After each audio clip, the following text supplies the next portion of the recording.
juga minta kepada Kementerian Informasi Teknologi atau Kominfo ya untuk menutup akses ya podcastnya Denny Sumargo ya, yang diduga ini ya telah melakukan open donasi secara bodong ya kepada Agus ya. Jadi kita minta kepada Kominfo baik secara tertulis maupun lisan ke sana nanti itu. Dan kita juga berharap perkaranya Agus ini diberikan atensi oleh Bapak Polda Metro Jaya agar segera diproses hukum 4 orang ini, karena Agus benar-benar dirugikan. Dan perhatian ya, Agus sama sekali tidak melaporkan masyarakat NTT ya. Agus cinta NTT kan ya? Agus cinta NTT. Iya, Agus di sini cinta NTT, pengacara juga cinta NTT. Kita cinta NTT ya. Siap. Kita cinta NTT. Jadi kalau ada isu-isu ya mau melaporkan masyarakat NTT, kita tidak ada sama sekali maksud untuk melaporkan.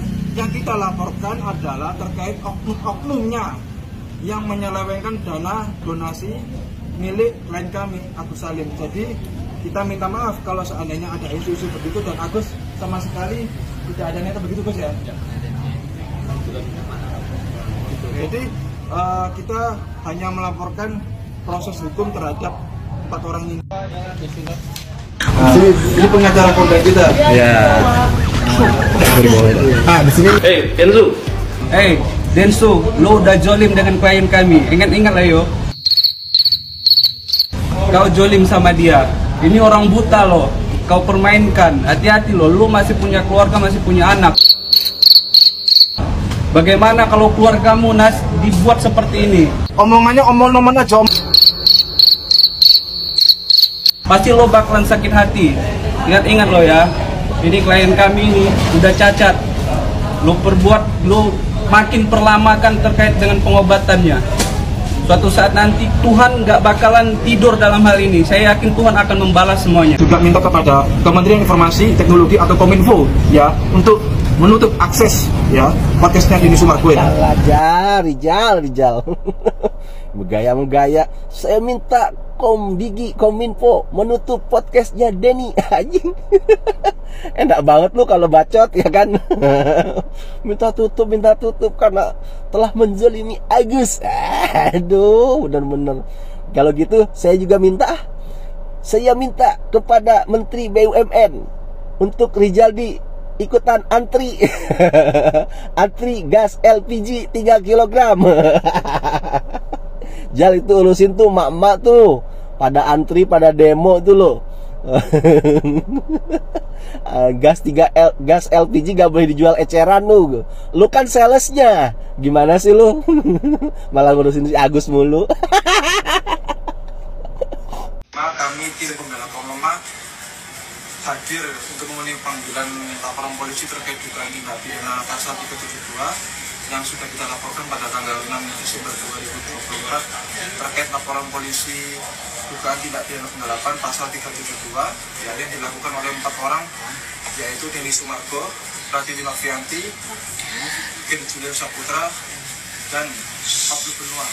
Agus nggak habis-habis ngelapor lagi. Masih nggak terima tuh duit 1,3 M, masih kekeh punyanya Agus. Padahal tuh duit udah dibagiin ke korban bencana alam yang ada di NTT. Itu pun sebagian besar donatur udah sepakat dengan hal itu, Gus. Nggak cuma sebagian donatur, tapi sebagian rakyat Indonesia. Dikit-dikit ngomong nih pengacara, kami pengacara pembela kaum yang lemah. Emang lu pikir korban bencana alam itu bukan kaum lemah? Itu yang lebih lemah yang harus kalian bela tuh itu. Korban bencana alam, banyak orang di situ. Si Agus udah banyak yang udah kasih donasi, selain donasi yang 1,3 M itu. Masa masih dibilangin lemah? Lagian bikin matanya kayak gitu kan gara-gara omongannya sendiri. Mulutmu harimau, kenapa kita semua harus yang tanggung jawab? Gue lihat juga nih Agus udah happy, udah gak sedih lagi. Kenapa gak diikhlasin aja sih Gus? Hidup tenang itu enak loh Gus, apalagi sekarang Agus sudah viral, udah ada nama. Mending buka open endorse aja gitu. Timbang open donasi, pusing lagi ntar. Pihak KPI dan pihak Kominfo dan pihak-pihak terkait lah untuk segera mengeluarkan larangan mengenai masalah konten-konten donasi Agus Salim ya. Saya katakan ini bukan apa-apa, ini sudah meresahkan dan memberikan contoh didikan yang tidak baik ya. Buat ibu-ibu, buat anak-anak kita semuanya. Kasihan ibu-ibu yang sudah mendidik anaknya untuk berbuat baik, untuk menghargai orang lain, tapi rusak oleh moral-moral seperti Agus Salim seperti ini. Saya tidak membenci Agus Salim, tapi sebaiknya jangan disiarkan terus-terusan lah, dikeluarkan larangan. Karena apa? Karena pertama ya, donasi yang masuk itu awalnya untuk berobat tapi disalahgunakan. Itu udah kesalahan pertama, ya. Dan setelah itu dikembalikanlah uangnya ke yayasan atas inisiatif dari istrinya Agus Salim, ya. Dan setelah itu bukannya bertobat tapi malah berkuar-kuar dan dilaporkanlah orang yang baiknya, ya, di mana ibu-ibu mengajarkan untuk ucapan terima kasih kepada yang membantunya atau memberikan sesuatu. Ini mengajarkan malah dilaporkan, ya. Dan setelah dilaporkan itu ditambah lagi dengan adanya pihak-pihak yang terus membantu Agus Salim, ya, yang terus membantu Agus Salim. Itu bagus sebetulnya kalau pihak yang membantunya itu benar-benar murni ikhlas, kasarnya udah nggak usah ribut-ribut lah gitu, seperti Bang Deddy Sumargo menawarkan uang 300 juta supaya tidak ada ribut-ribut lagi. Itu benar. Tapi kalau misalkan yang membantunya itu berniat memiliki niat yang lain, hanya untuk mentertawakan pihak lawan apalah, itu dosa juga buat Agus yang menerimanya, karena ada unsur tidak baik di dalamnya, ya. Nah, lalu selanjutnya lagi yang menjadi kesalahan Agus itu adalah, coba lihat ya, bayangkan segala terjadi permasalahan ini karena Agus itu disiram oleh bawahannya. Kan Agus bekerja di restoran, dia memiliki staf sendiri kan. Nah, Agus ini berstatus sebagai karyawan, tetapi bisa disebut melakukan perbuatan semena-mena terhadap bawahannya. Sekarang malah dikasih kantor. Kebayang nggak? Jadi karyawan aja nih, ya, sudah berlaku seperti itu, apalagi menjadi pemilik, ya, pemilik perusahaan. Wah, bisa-bisa lebih edan lagi nih kelakuan si Agus ini gitu. Nanti nggak? Ini yang membuat saya akhirnya tidak bisa diam. Saya mengatakan ini bukan berarti iri hati atau apa, ya. Ini mendidik anak-anak jadi tidak benar. Nanti orang anak malah memilih melakukan jalan-jalan yang tidak baik, ya, karena berpikir mereka melakukan jalan tidak baik akhirnya mendapatkan lebih banyak lagi. Dan ini juga mendidik para atasan-atasan yang ada di perusahaan-perusahaan untuk bertindak sewenang-wenang terhadap bawahannya. Karena buktinya bertindak sewenang-wenang itu malah mendapatkan berkah, cerita seperti itu. Ya, karena orang zaman sekarang kan lebih cepat sekali menyerap hal-hal negatif dibanding hal-hal positif. Jadi saya minta tolong banget lah, lebih baik konten-konten soal Agus Salim atau apa di take down aja lah. Kalau perlu konten saya pun di take down soal Agus Salim ini. Saya mengatakan ini kenapa? Kasihan ibu-ibu, ya. Moralnya itu anak-anaknya itu kalau yang mengetahui soal ini, apalagi anak SMP, mereka cara berpikirnya itu sudah mulai berkembang, ya. Mereka memperhatikan masalah Agus Salim seperti ini. Akhirnya diikuti bagaimana? Ya, karena HP itu sangat pengaruh sekali zaman sekarang. Ya, belum lagi dengan kelakuan Agus yang teriak-teriak lah, nangis lah, lebay lah, apalah gitu istilahnya. Ya, nanti kan mengajarkan anak-anak kecil itu melakukan hal yang sama terhadap ibunya, teriak lah kalau dimarahi, ditegur atau apa. Wah, ini bahaya sebenarnya, bahaya sekali ya kalau bahasa pribadi. Dan dampak yang lainnya lagi untuk para pegiat sosial yang termasuk saya nih, saya sangat sulit sekali gitu untuk mengajak sesama menolong orang lain. Ya, ini dampaknya tuh bukan hanya sekedar yang berseteru ya antara Farhad Abbas dengan Tenovi, bukan hanya itu. Dan maaf ya kalau saya salah ya. Maaf kalau saya salah. Sebenarnya kalau saya lihat loh gitu ya, Agusnya sendiri sebenarnya dari awal tidak masalah. Tapi kiri kanannya itu loh.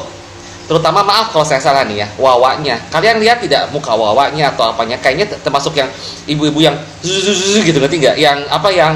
Yang tuh lihatin nyinyir kayak gitu ngerti nggak? Ngerti nggak? Dan kalau di saat Agus mendapatkan donasi, di saat muka kantor, kayaknya dia yang paling senang gitu, menunjukkan semacam kayak gitu. Itu menurut pandangan saya loh, entah menurut pandangan netizen yang lain ya. Saya tidak mengajak untuk membenci Agus dan membenci wawanya, tidak ya. Tapi saya dalam hal ini ingin menyadarkan, ngerti nggak? Dengan diberitakannya Agus terus-terusan di sini, dia malah makin senang nantinya. Merasa keponakannya ini jadi artis, jadi apa? Padahal bukan ya. Bagi yang tidak mengerti mungkin kasihan, mungkin Agus jahat itu ya. Tapi bagi pihak yang mengerti ya, malah melihatnya dari segi pandang yang beda, ini merusak moral gitu. Ya, jadi sebaiknya kelakuan Agus dan konten-konten soal Agus ini jangan ditiru ya semuanya ya, karena tidak baik, karena bisa mencelakakan orang-orang lain dan bisa timbul Agus yang lain nanti ke depannya.